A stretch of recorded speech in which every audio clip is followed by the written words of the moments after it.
সুপ্রিয় দর্শক, আমরা কথা বলছি রাজের সাথে, একজন অভিনয় শিল্পী, পরিচালক, চিত্রগ্রাহক।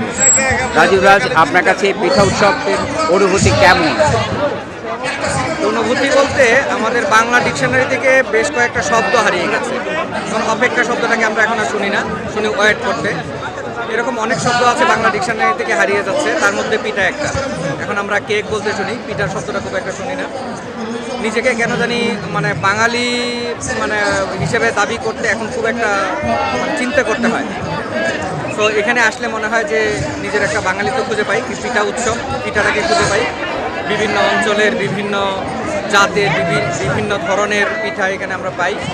পিঠার সাথে পরিচিত হই, দেশের মূল ঐতিহ্য এবং দেশের মৌলিক সংস্কৃতির সাথে আমরা পরিচিত হতে পারি। খুব ভালো লাগার জায়গা, খুব ভালো লাগে, আসি এবং নিজের ঐতিহ্যকে খুঁজে ফিরি এখানে।